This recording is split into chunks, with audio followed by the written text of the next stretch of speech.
And good morning. This is MPR News. I'm Mike Mulcahy. Minnesota Democrats have a choice to make. In just 4 days, the primary election will decide which DFL candidate for governor will be on the ballot in November. There are 3 top contenders, and just one will move on to the general election based on how you vote. Those top 3 contenders are here with me today in the UBS Forum. This is your chance, maybe your last chance, to meet the candidates before you make up your mind about who to vote for in Tuesday's primary election.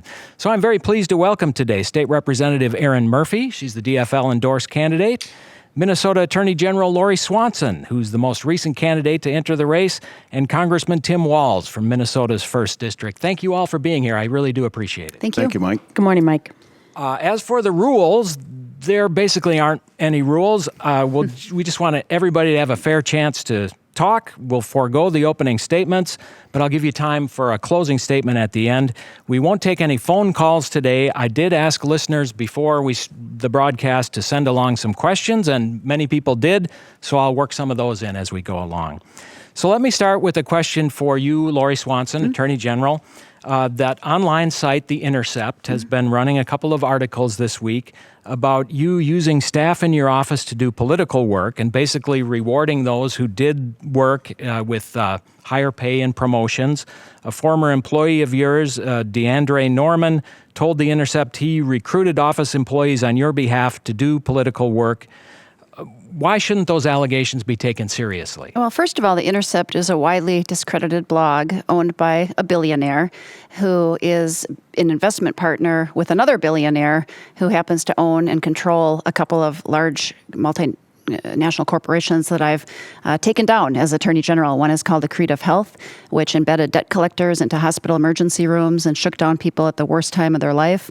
The other is called National Arbitration Forum, which was a large credit card arbitration company, the largest in the world, and we shut them down. In the case of Accretive Health, we shut that down and we stopped it from engaging in business in the state of Minnesota.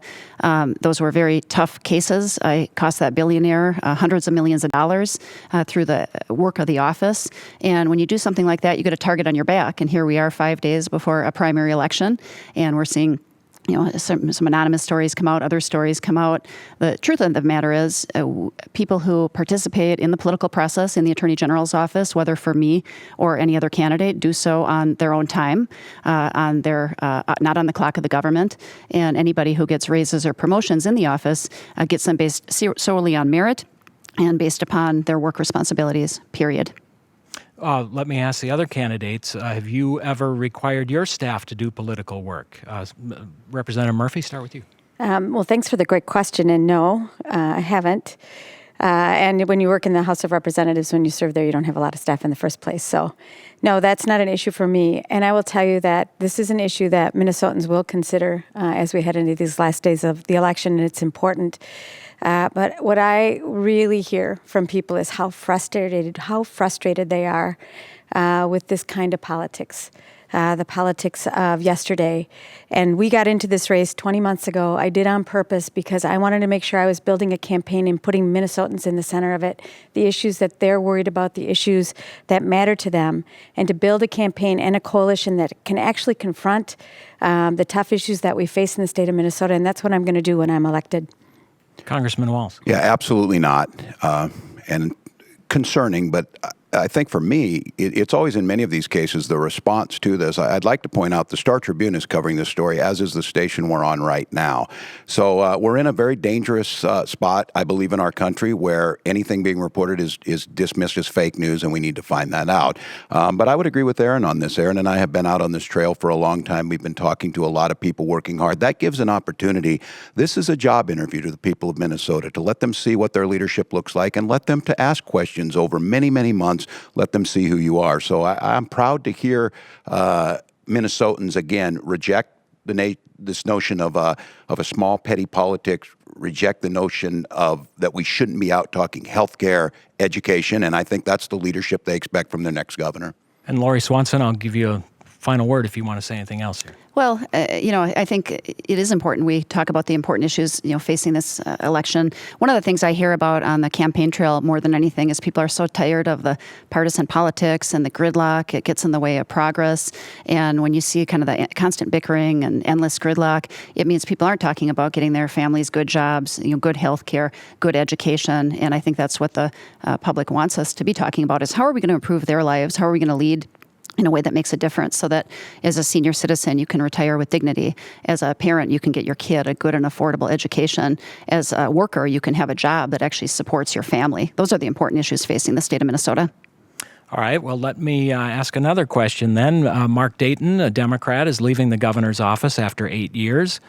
What kind of job do you think he's done? And will you continue many of his policies? Or are there specific places where you would make a clean break with Mark Dayton?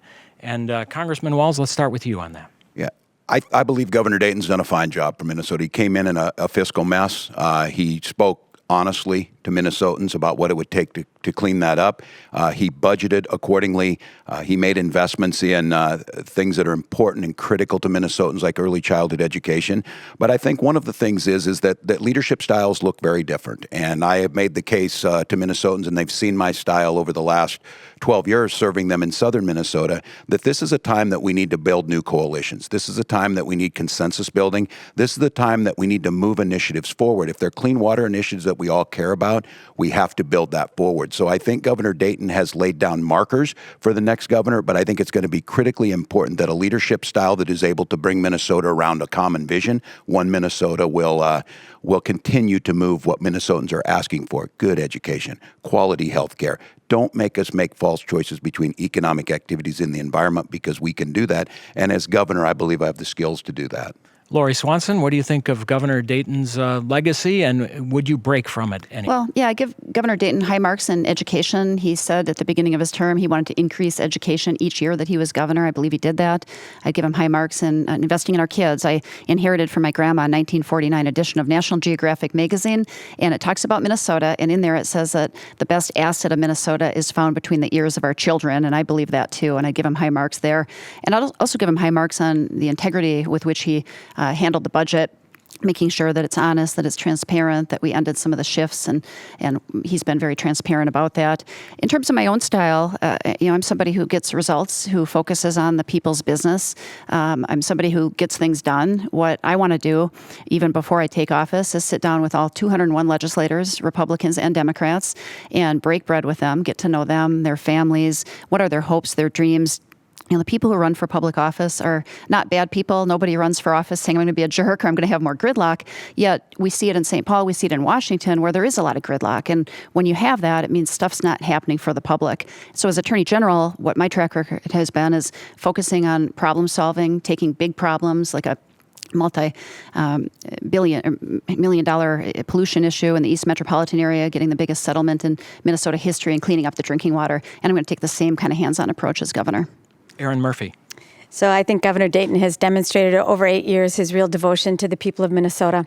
I share that, and I am really delighted to have the endorsement of Governor Mark Dayton in this race. I am going to continue the work that I've been doing for the last 12 years, and that is spending my time with the people of Minnesota all over the state. And I'm going to continue to bring their powerful voices to the Capitol, because breaking bread with the legislature is not going to break up the gridlock inside that Capitol. The powerful voices of Minnesotans who are demanding action on the issues that are important to their communities is the way we're going to break that gridlock. And we have built a coalition in this race to actually move an agenda that serves and meets the needs of the people of Minnesota going forward. And that's why I'm so excited about this campaign. We've been campaigning for 20 months, and Minnesotans have been showing up, coming out of the 2016 election, resisting and protesting and marching. And they are now organizing, standing up, and demanding urgent action on the toughest issues that we face. And I have faith in our capacity to actually take those issues on. I'm going to continue working with the people of Minnesota. I'm going to open up 8 regional offices so we can stitch ourselves back together again and bring our powerful voices to bear on that legislative process and move an agenda that builds our future. Well, let me ask you this. There were some well-publicized problems with the MNLAR system. And MNsure, the online health exchange, cost a lot of money. It didn't work very well. Why should taxpayers trust Democrats, and specifically you, to be a good steward of their money? And Erin Murphy, we'll start with you. You know, before I served in the legislature, I was the executive director of a large organization and had the responsibility for its strategic vision and its operations. I learned how to do that work, and I'm good at it. I have served in the legislature now for a number of years and have watched the legislature give to the administration really tough jobs to do, sometimes without the right technology, sometimes without the right money. I'm going to be really clear with the legislature that if they're asking us to take on a job, they've got to give us the tools to make it work. And sometimes the legislature doesn't abide by that, and sometimes we haven't heard that clearly enough from the administration. So I do have the experience, the operational experience. I did that as a registered nurse where there were really difficult challenges in front of us, and you can't make mistakes. I will do that as the next governor. Tim Walz.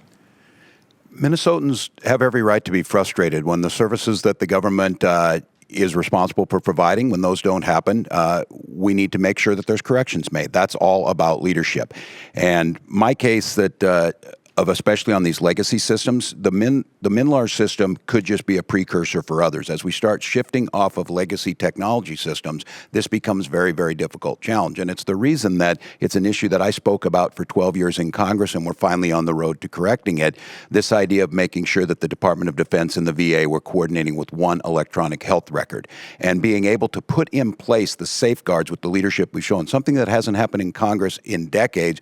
We created an incredible new oversight mechanism of a subcommittee working with technology experts to make sure that when we start to implement this $20 billion project that will improve the care of veterans, that the oversight and the accountability is there. As governor, as someone who believes that there is a role for government to help improve lives of Minnesotans and deliver services, it's going to take that voice, that experience to be able to make sure that what happened at MNLARS not only doesn't happen again, but we continue to make improvements and efficiencies across government agencies. Lori Swanson, what about you? Why should we trust you to be a good steward of taxpayer dollars? Well, in the Attorney General's office, our budget is about 25% smaller than when I took office in inflation-adjusted dollars, yet we're doing significantly more work than when I took office. When you lead an executive branch agency, it's important to do it in a way that gets results, that's effective, that solves problems, that gets things done for people. That's what we've done in the Attorney General's office on a wide variety of issues. I mentioned cleaning up the drinking water in the East Metropolitan area. We had a dispute between the largest children's hospital and the largest insurance company, and it was going on and in the news, and 60,000 kids had their lives in the balance because of that. I was able to call the two CEOs together and say, would you come into the office? Let's try to fix that and solve that problem. And we did, and we got the contract dispute resolved. And that's the kind of Attorney General's office I've run. That's the kind of governor's office I'm going to run. The people of Minnesota have every right to be thoroughly disappointed with what happened on MNLARS. Not being able to access your title on time is not appropriate. I think that why they took down the one computer system before they knew the other computer system was working, I don't understand. There are 49 other states. One of the things I'm going to look to is how do the other states handle some of these information technology problems? What are they doing right? And I'm going to look toward the audits as well that the legislative auditor is going to do. They have 4 audits underway on MNLARS, both in terms of looking at what happened and what went wrong, but how do other states handle things and how can we avoid those kind of problems going forward? The people of the state of Minnesota have an absolute right to have a functioning government that doesn't have those kind of problems. Let me bring in some listener questions. I'm sure you've heard this criticism before, and you'll hear it again if you're on the ballot in November. Democrats want open borders. They want sanctuary cities. They won't enforce immigration laws. Tim Walz, how do you respond to that? Well, that is, of course, false, and it feeds into a narrative that stops us from making progress on an issue that not only should not divide us, but should unify us as a nation of immigrants, as a people that understand what the great American experiment, and especially here in Minnesota, has given to us. This issue does not have to be as difficult as it is. I remind your listeners that just a few short years ago, we had a bipartisan vote in the United States Senate for comprehensive immigration reform that had over 70 votes. That bill was never heard in the Republican United States Congress. The responsibility, and every sovereign nation has that responsibility, to make sure your borders are secure and make sure you understand who's coming in. But you do that with humanity. You do not do it with what we've seen at the border with over 500 children still separated from their parents. That is not who we are. And Minnesota, when it comes time to making the case to Minnesotans, the federal government's responsibilities for immigration laws and immigration enforcements. Local law enforcement's responsibility is to keep our communities safe. When we follow that order, we get reduced crimes, safer communities for everyone. So in Minnesota, it starts out understanding our immigrant neighbors are adding to our economy, they're adding to the richness of our life, but with an understanding there is a responsibility to make sure that the federal government is enforcing those borders. So as governor of Minnesota, the first and the thing that you can do most often is make sure that it's very clear the respect and the dignity and the moral and ethical clarity of our immigrant community, but then assuring the citizens that the system is working correctly. So the ability, again, to come back at this and listening to some of the rhetoric coming from the Republican side, Democrats care deeply about immigrant communities, the community as a whole, security at the border, and economic security going forward. As governor of Minnesota, this is another case, as the Star Tribune said last weekend, the state needs someone who's a consensus builder to solve our toughest problems. As your governor, that's what I intend to do. Lori Swanson, Democrats on immigration, you on immigration, would you support the sanctuary city notion? On immigration, we need to have comprehensive immigration reform in this country. It's something that needs to happen on a bipartisan basis, and it needs to happen from the United States Congress. Now, there's so much dysfunction in Washington. Congress is dysfunctional, and so it's another example of things not happening and not getting done. I think when it comes to immigration, we've got to enforce our policies in a way that's humane. For example, I was one of 2 attorney generals who stood up a week after Donald Trump got elected and filed a lawsuit to stop the executive order travel ban, which was unconstitutional, and the courts found it unconstitutional. I was one of a small number of attorney generals who went to court to stop 800,000 young dreamers from being deported. These are children who came to the United States as small kids, and they were going to potentially be deported. 97% of them are in the workforce or in school. They have relied on DACA to get homes, join the military, join the workforce, go to school, start families. I thought that was unfair. And then more recently, I filed a lawsuit against the federal government to stop the family separation policy on the borders. When it comes to borders, we need to secure our borders. We live in a very dangerous world. There are people who want to do this country great harm, and it's important we protect our borders to keep this country safe and to keep Americans safe. When it comes to the sanctuary state issue, I've been a fan and believer in local control and letting local police departments make their own determinations. I have supported local control on that issue as well as other issues such as feedlots in rural Minnesota. Okay. Erin Murphy on immigration. So the humanity of people rises to a higher priority for me than do documents and borders.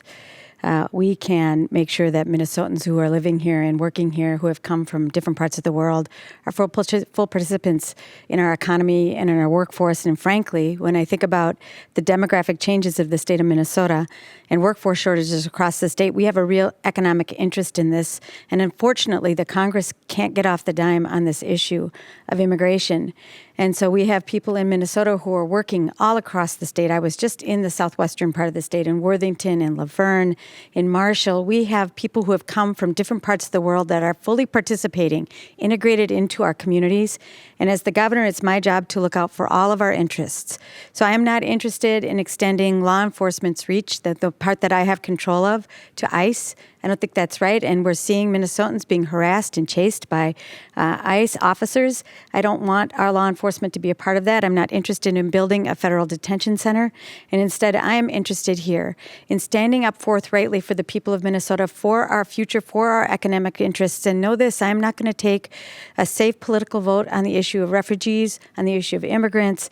It is important that Minnesotans hear clearly from me where I stand and know that that is an issue of values for me. It's an issue of humanity for me. And I have watched Minnesotans take on this issue in their communities and build vibrant, strong economic communities. Well, let me ask it in just a little more pointed fashion and maybe a short answer, yes and no, to 2 questions. Should Minnesotans be required by law to show a valid ID to vote? And should undocumented or illegal immigrants be granted driver's licenses? And Tim Walz will just go around. No and yes. They should not have an ID to vote. And yes, they should have driver's licenses. Lori Swanson. On the issue of driver's licenses, you have to balance. You have to balance public safety, and you have to balance that with, the ability of people to drive. What I would do as governor on that issue is have a task force. I'd convene a working group and a task force and get people together and have a conversation about that issue on driving and what you do about that. What about an ID to vote? Oh, no, I don't support photo ID to vote. Absolutely not. In fact, I worked on that issue in 2012 when there was a constitutional amendment, and I think we need to make voting in general as open as we can so that people vote legally, but we open up voting to people. Erin Murphy. So I don't support an ID for voting and know that is a way to disenfranchise voters, and that's no good for us and no good for our democracy. I do support a driver's license for undocumented Minnesotans, and frankly, we've had an ongoing conversation about this issue across the state for a number of years that I've actually been a part of, where I am watching Minnesotans wrestle with this, understanding the public safety issues, understanding the importance of somebody to be able to get to work and to get their kids safely to school, and that means a driver's license for somebody. So I don't need to convene a task force.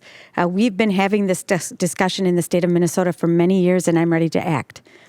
That's Erin Murphy. She's one of the DFL candidates for the gubernatorial nomination, which will be decided in Tuesday's primary. Tim Walz is here. He's another candidate, and Lori Swanson here as well.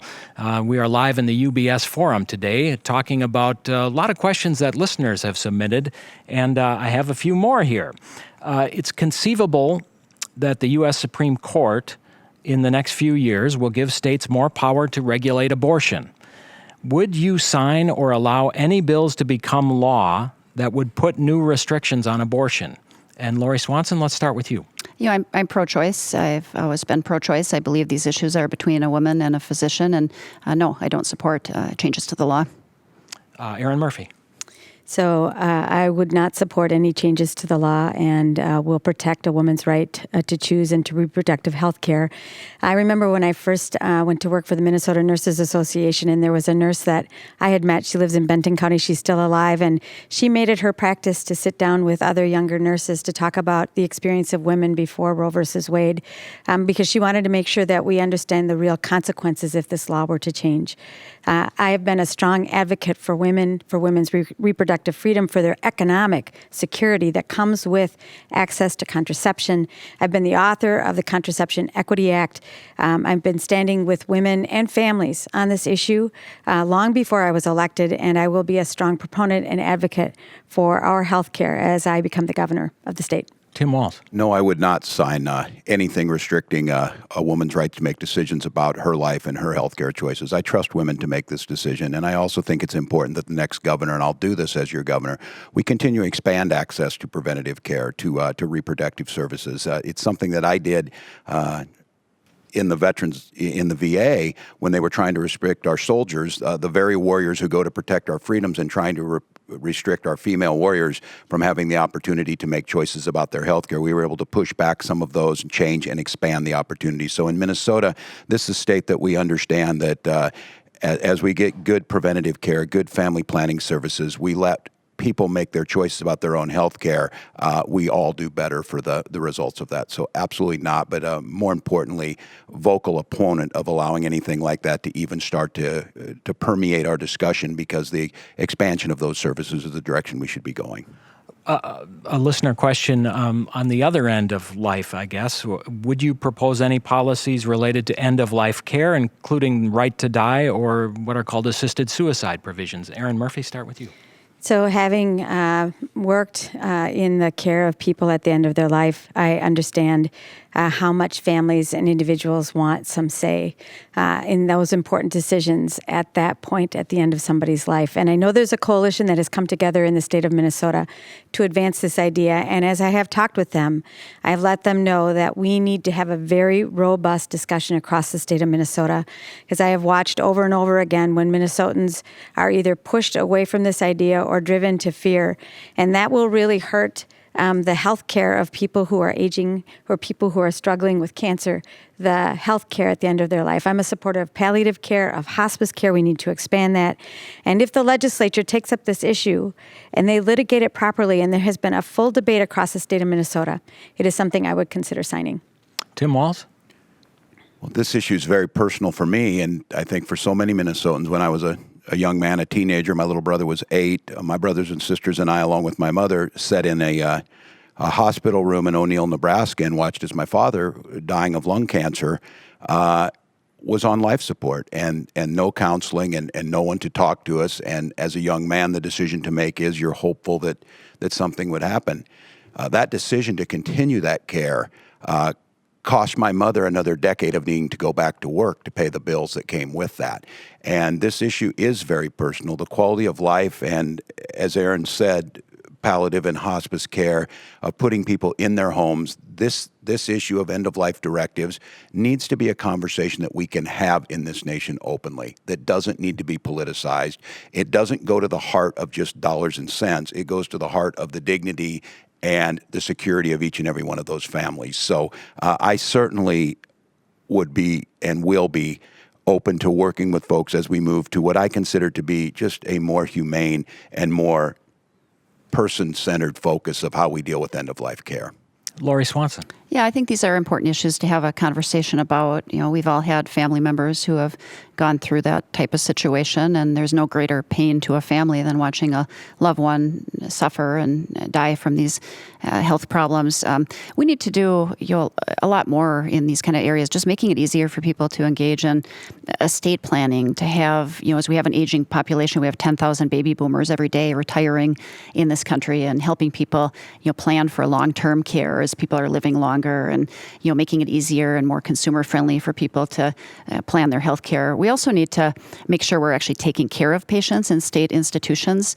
One of the problems that happened during this legislative session is, there were bills to protect our senior citizens who live in assisted living facilities and nursing homes from abuse, from sex abuse, from physical abuse. And that bill didn't get passed because of the consequence of how this legislative session went down, passing 900-page bills in the dark of night where people don't have time to read them, to understand them. And as a result, that didn't become law. I think one of the important areas that's going to be on my plate is how do we protect our senior citizens. I favor licensing assisted living facilities, giving consumers better protections when they're in assisted living facilities so that they can't just be displaced from those facilities. When it comes to nursing homes, we have protections so they can't be discharged without cause. We don't have that for assisted living facilities, yet more and more seniors are living in those kind of institutions. And when they do, we need to protect them and keep them safe. And just another quick answer, since you brought it up, would you not allow those big 900-page bills if you were governor? Would you tell the legislature not to send a bill like that to you? I would send a clear message to the legislature, don't send me those kind of bills. Article 1 of the Constitution has a single subject clause, and it basically says every bill should have one single subject, yet you're seeing the 900-page bills that have many, many subjects, and legislators end up voting for them because maybe they believe in one part, but they don't believe in the other part, or vice versa, they don't vote for it because there's one little piece they don't like. I think when it comes to legislative processes, it needs to be transparent. It needs to give people, both legislators and the time, to actually study, and the public to study these bills, understand them. And I would send a clear message to the legislature that I don't want to be seeing garbage bills or Christmas tree bills that are 900 pages long. And Tim Walz, what about you? Changing the process to include the input on the front end, building the coalitions for what we're trying to do, and including budgeting in a different way. We should expect the same outcomes in gridlock if we do things the same way. I do think there's been a lot of folks talking about this. Former Speaker Paul Thiessen did a really nice job of talking about how we have to change that piece of it. As governor, I think it's building that trust with legislators to understand when we work together on the front end, when we have common goals, doesn't mean we're going to agree, doesn't mean we might have competing issues that are priority, but the way it's being done now, it erodes faith in our electoral system. It erodes people's trust, and anything that leads to cynicism, especially at this critical time. Minnesota's reputation as the state that worked was predicated on this very thing, that the legislative process must work better. As governor, as someone who's a consensus builder to try and find common solutions, that is an area that has to be a priority. Erin Murphy? I'm running for governor to be the governor for the people of Minnesota and to advance a future for them. And this is a sore point for them. They're super frustrated with what's been happening in the last number of years at the legislature. When I was the majority leader, we got our work done on time. I have been crystal clear about this. When I am the governor, if there is a bill that is put on my desk that hasn't had 24 hours of time for the legislature, for the public to have a look at it, I won't sign it into law, even if it's something that I support. I will be clear with the legislature that they need to do their work in the conference of committees again so that people, Minnesotans, have a chance to actually see what's happening. And I have seen governors successfully do this, and I will do this as well. I will be clear. I will send a message that's clear, and I will stick with my point of view. And I hope the legislature understands how serious I am about this, because when we are sending things to the governor with no time to review it, we see mistakes. It's really hurt our budget. Minnesotans are tired of it, and so am I. Attorney General Swanson, I got an email just before we went on the air. It's another political question. Yesterday, this listener said, I received a very negative ad in the mail from what everyone is saying is a group affiliated or supporting the Swanson campaign. I think the Attorney General needs to be asked why she went negative in what has otherwise been a positive and good campaign for the DFL nomination. He adds, everyone I know is disappointed. Okay, well, first of all, in terms of any mailings, that's not coming from me. There are various independent groups out there that are supporting or opposing, I think, all three of us. But there's a TV ad. But yeah, so in terms of the TV ad, that's a factual ad. And Tim has been running ads now for quite a while, saying that he's hundreds of thousands of dollars spent on these ads, saying that he's taking on Donald Trump. The fact is, as Congressman Walz has missed this year 63% of his votes in the United States Congress. One of the most important things a congressman does is show up to vote. And when you miss 63% of your votes in Congress on really important issues, ranging from the farm bill, we have a farm crisis right now where we're in 4 to 5 years of low commodity prices. He missed that vote, and his hometown paper back in May said he was a no-show for missing those votes. He missed votes on sex trafficking, the opioid epidemic, the Defense Authorization Act to provide pay increases for our veterans. I think it's important when he's running ads saying he's going to is standing up to Donald Trump that people also know. The fact is, he's not been showing up to vote. In fact, he's got one of the worst voting records in the country when it comes to actually showing up this year to vote. Of 9 candidates for governor in this country who are running for Congress, Congressman Walz is the highest in terms of missed votes. And these are important times in Washington. You know, it's very important times with the president and some of the things he's trying to do to states and taking away our rights. And I think it's important that you do your basic job and show up to vote. You know, if you have a job at McDonald's, you're expected to make your shift. And if you miss shift after shift after shift at McDonald's, you're going to get fired from that job. And I think it's important people have a right to know that. Tim Walz. Well, I'm disappointed that Lori chose to go down the low road. I also know that as a member of Congress, you balance a lot of responsibilities.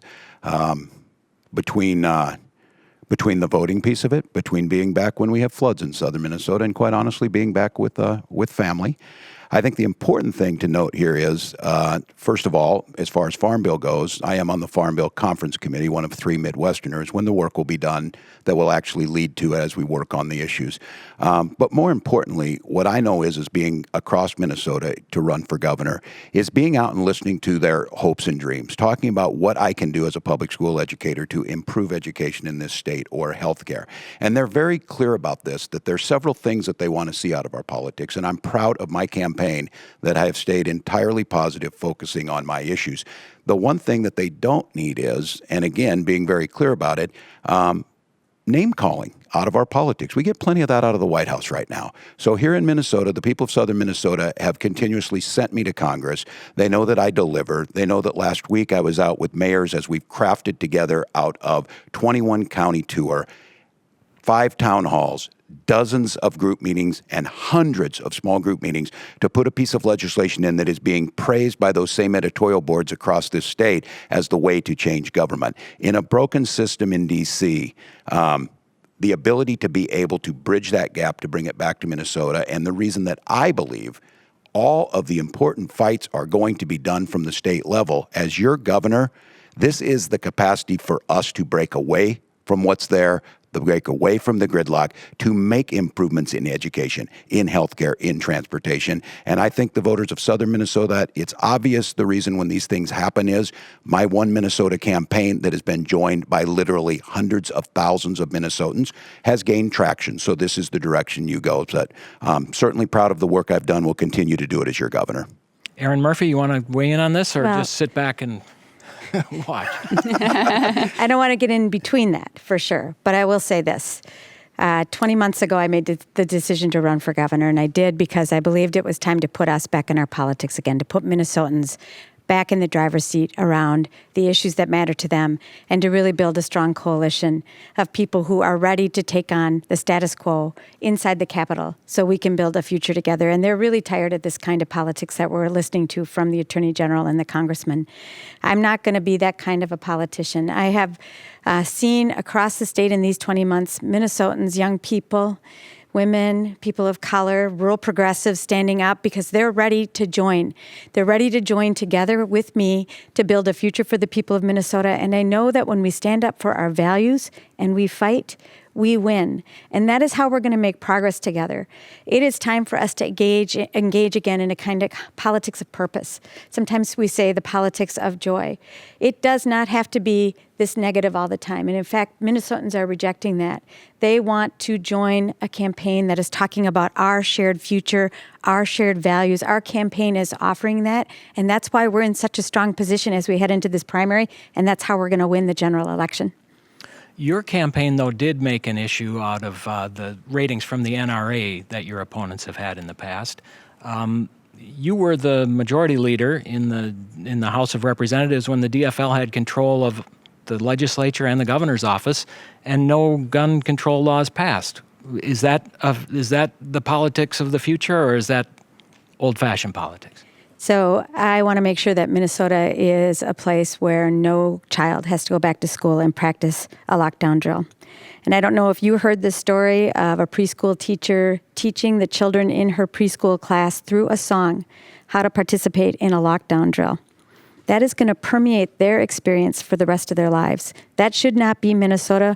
We're not going to arm our teachers.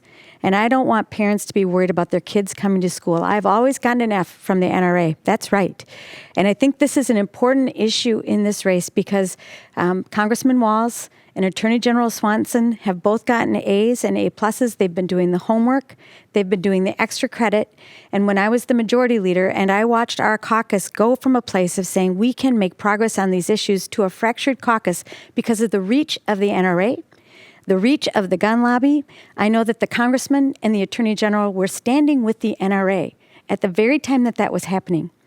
That's a problem. They have too much power inside the Capitol, and Minnesotans need to know who will stand with them on this issue. I've always gotten an F. I'm going to continue to stand with Minnesotans on this issue, and when we put Minnesotans around the table, we can make real progress on background checks with no exceptions, on red flag laws, on banning the future sale of assault weapons in the state of Minnesota, and at looking at this issue as a public health issue. That's what I'm going to do when I'm the governor. I'm going to do that with the people of Minnesota. Tim Walz. Mike, your question was, why weren't those bills introduced? And what I don't deny for all of us is advocacy is one thing, but leadership and effectiveness is another. So it obviously didn't matter if Republicans were in charge or if Democrats were in charge. We still have a situation that I think is the false choice again, that it's no secret to anyone that I'm an avid outdoorsman. I grew up in a small community hunting with my family and friends. It's no secret that I'm a teacher and a dad to a 17-year-old and 11-year-old. So when Hope comes home after Parkland and says, Dad, we have to do something, this issue of the nation changing, the NRA changing, and to be quite honestly, the folks we're going to need to actually get this done, responsible gun owners, if we can't welcome them in when there's a change of heart, if we can't welcome them in to make a difference to actually get this done, then it's simply advocacy and words. And at this point in time, like so many of these issues, I reject the notion that a responsible gun owner living in Cloquet, heart is not breaking every time there's one of these shootings. But to blame them or to make the case because they're avid outdoorsmen or they might have belonged to the NRA doesn't get us any closer to a solution. So here in Minnesota, I absolutely believe I built this coalition to bring those folks in, and it doesn't change anything to have background checks, red flag laws, making sure we're banning bump stocks, making sure that if the federal government's not going to do it, and something that I have been voting for years, well before running for governor, on background checks and research at the Center for Disease Control. We can do that right here in Minnesota. These are the issues that people use as a wedge. These are the people that are well-meaning and advocates, but as a parent, I just want a result on it. I just want us to get this done. As a sportsman, I want us to do this in a manner that respects that Second Amendment rights, but with common sense legislation. As your governor, we'll actually not just talk about doing this. We will build the coalition necessary to actually move something when we have the opportunity to protect Minnesotans and to make this issue much more of an issue that is solvable rather than an advocacy and wedge issue. Lori Swanson, what would you do on guns? You've gotten a high rating from the NRA. As Attorney General, I'm the only one in this race who's actually kept the public directly safe from gun violence by prosecuting gun violence. I've met with families who have lost their loved ones to homicides and gun violence, parents who have lost kids and spouses who have lost each other. And we need to keep the public safe, and we need to keep our kids safe in school. One of the problems with this legislative session that ended is there was money that was going to be appropriated to schools to help them secure schools and make them safer places of learning so that parents don't have to be worried about putting their kid on the bus in the morning, knowing their kid can go to school and be safe. But it didn't pass because of the gridlock. And I would absolutely make sure we get our schools more money to help them stay safer and secure the buildings and make them safer while keeping them safe places of learning and places kids can be nurtured. We also need to increase the number of school counselors in our schools. Minnesota is fourth from the bottom of the number of counselors in schools. For every 723 children, there's only one counselor. And that comes at a time when we have both gun violence, but we also have increased suicides. We have an opioid epidemic. We need to put money into counselors so that we can identify both the kids who are troubled, who might cause violence in schools, and also the kids who are suffering from mental illness. And then I support things like background checks. We need to have and should have enhanced background checks. I support the ability of judges to take guns away from people upon the petition of law enforcement and due process of law who are mentally very dangerous and pose a threat to themselves or others. I also think we have to look at things like bump stocks that are incredibly dangerous. Erin Murphy, I think you wanted one more word on Yeah, I did, because this is important in Minnesota. It's an issue that has really emerged, and there are significant differences between myself and the congressman and the attorney general on this issue. When we took the issue up in 2013 after Sandy Hook, we had a legislative caucus that was willing to take action. There were bills introduced. There were multiple days of hearings. And I watched the reach of the gun lobby, not Minnesotans, not responsible gun owners, but the gun lobby itself reach into the legislature and fracture the consensus that was there. And while that happened, the congressman was doing videos with the NRA. The Attorney General was accepting their endorsement. And in fact, work that they have done in the Congress and as the Attorney General is going to make it harder for us here in the state of Minnesota to actually advance common sense solutions. There is a significant difference here. Minnesotans are demanding urgent action on this issue. And I have watched policymakers in the past say, I'm going to work with this coalition of people, include the gun lobby, sometimes behind the scenes. That's what stopped our progress. I will not do that. I'm going to fight for the people of Minnesota. Okay. I'm going to make sure our kids are safe in school. Let's In a Attorney General governor, you want Swanson. results, not just talk. And the fact is, Erin is saying these things now, but Erin didn't become the chief author of a gun bill until about 3 months ago, long after she was running for governor, after she'd been in the legislature for a dozen years. It was introduced after the filings closed for bills, after the hearings closed, and there was no Senate companion. And so, Erin, it's easy to say that, but the fact is, as a legislator, you haven't been chief authoring these bills. General Swanson, I began my work on gun violence prevention back in 1999 as a board member for Citizens for a Safer Minnesota. This has been a long and challenging effort on my part for many, many years. I have the experience and understand what's actually happening. And I've been fighting gun violence as Attorney General for many, many years. Tim Walz. And I'd like to note that over years of voting for some of those issues and now being an F rated by the NRA, and more importantly, I think being a gun sense candidate of distinction from Moms Demand Action, as well as the support from probably the most important constituency in this, survivors of gun violence that have been their families, of people who are coming out and making the case that now, if we are not going to allow people to move in a direction that gets sense on this, if they didn't do it soon enough to be acceptable, we will never, ever solve this issue. So we want to encourage and welcome people to come in on the issue. It's not about who's purest. It's about who has the capacity to actually move things that make a difference in people's lives. As your governor, I have a track record of doing it. This will just be one of those issues, again, that we can break the cycle of the bickering, the division, and find solutions.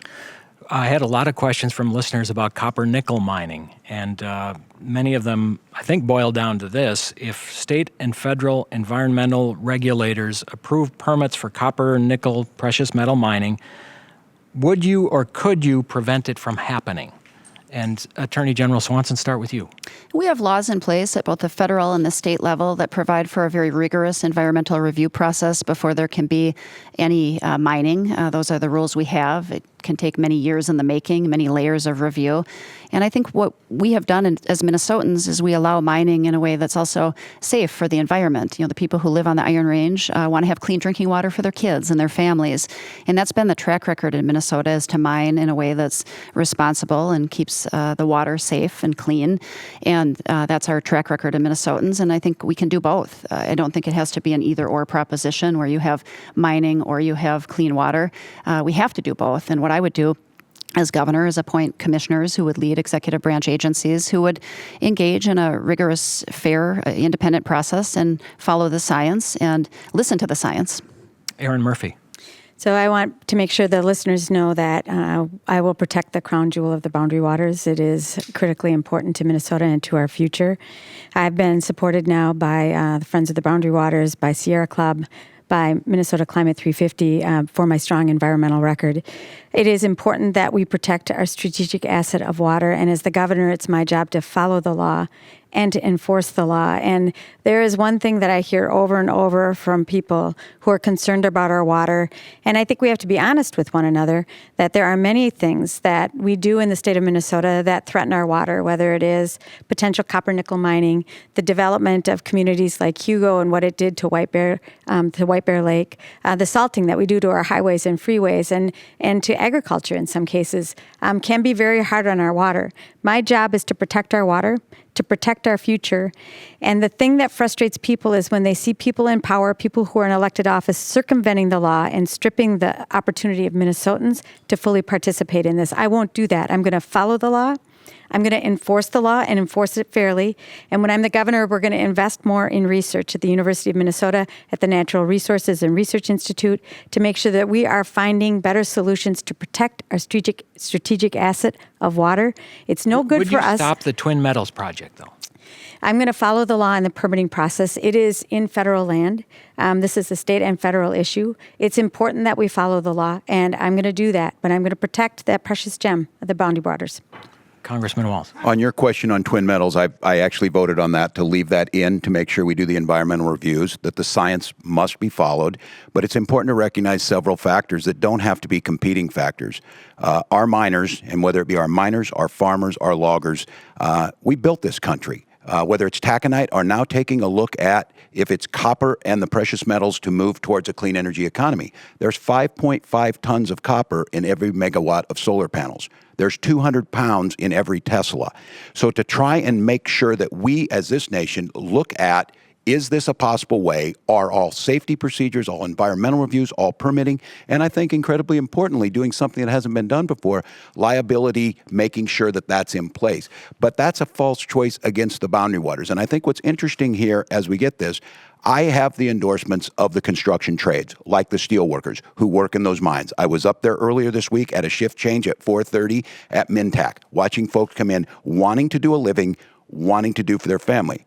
I also have the protectors of the Boundary Waters. It's the capacity to be able to bring in environmental groups as well as the folks who are going to do the job to strike that balance that's necessary. And the personal side of this, if anyone on the Boundary Waters, I have been canoeing. I have a Winona Solo Prism that I have used for many years. I've taken my players up to the Boundary Waters to build team building. And I also lost a brother 2 years ago in a blowdown that grievously injured my nephew.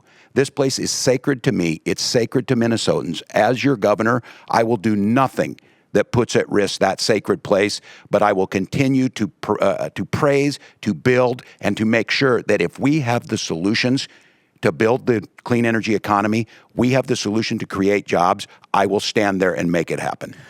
We're almost out of time, and I want to give you time to wrap up at the end, so I need a quick answer for this one. You've talked about legal marijuana for recreational use. Attorney General, would you support that? At this point, I don't for recreational purposes. I do for medical purposes, and I support looking at expanding it for medical purposes. The issue on recreational for me has to do with driving. I handle in the Attorney General's office about 4,500 drunk driving cases a year. I see cases where people lose loved ones on the highway. Marijuana today is so much more potent than it used to be in the past. Okay. And I'm concerned that at this point, we haven't yet shown the technology to make sure people are driving in a safe way. And Congressman Walz? Yes, regulate, tax, Minnesota grown, and then I would go back and expunge those records of folks that we are overcrowding our prisons with for marijuana infractions that should be out productively adding into our society. And Erin Murphy? I support it. It's an issue for justice and health from my perspective. I want the legislature to fully litigate the issue. They have to take up the issue of expungement. We have to talk about nonviolent offenders and whether they remain in prison, they should be released. If the legislature can take that up and fully litigate it, I would sign it. Okay, I will give you about, 40 seconds each here to sort of wrap up. And Attorney General, let's start with you. Why should people vote for you on Tuesday? Sure. Minnesota's a wonderful state. My dad grew up in Duluth during the Depression and played hockey but couldn't afford hockey skates. My mom grew up near Orr, Minnesota, one of 9 kids in a 2-bedroom house with no indoor plumbing and no indoor electricity. Very poor during the Depression, yet here we are because of the education that Minnesota gave them and the opportunities Minnesota gave them. Their daughter can be running for governor of this state. I want all our families to have that same kind of opportunity. I believe that Minnesota does best when we grow from the middle out, not the top down, when everybody should play by the same rules and get a fair shot, and when our children should be able to aim higher and dream bigger and do better than their parents. We have gridlock in our politics today. We can end that and we can move Minnesota forward. And Congressman Walz? I'd like to thank Minnesotans for the privilege of meeting them in their homes, their workplaces, their coffee shops. I'm a school teacher from Mankato, a football coach. I'm the highest ranking enlisted soldier in this nation's history to serve in Congress.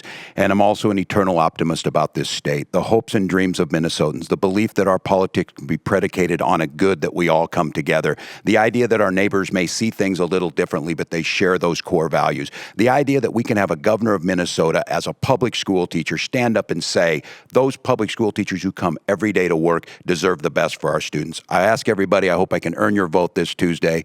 Tim Walz, Peggy Flanagan will do this for you. And Erin Murphy? Thank you, Mike Mulcahy, and thank you to the listeners. I am Erin Murphy. I'm a registered nurse, a mom, and a state legislator running for governor because I want to build a future and I want to do it with the people of Minnesota. Over the last 20 months, we have built a very strong coalition of people across the state who are ready to work together and to build that future. We're not just ready to win the primary, we're ready to win the general election, and we are ready to build the state to make sure that people have access to health care, and we put care before profits, to stop the NRA from blocking common sense gun reforms, to make sure that we are protecting our clean air and our clean water. And I am ready to do this job. I have served in the House for 12 years, Mike Mulcahy. I am ready to lead the state. Thank you very much. I hope to earn your support. Thank you, all candidates. I really appreciate it. That's our program for today. It's up to you now. Go vote on Tuesday. Thanks for listening. Have a great weekend.